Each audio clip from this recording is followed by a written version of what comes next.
Hello everyone, so today I'm going to teach you on how to lock a channel on Discord.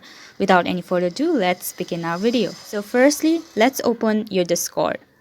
Open your Discord, go to the channel you want to lock. For example, I have a channel right here of a server and I have a channel called group and I don't want anyone to enter this and I want to lock this channel. So what I have to do is click on it and go to edit channel right over here. After going to edit channel, you can see here a lot of things, and below the category we have channel permission.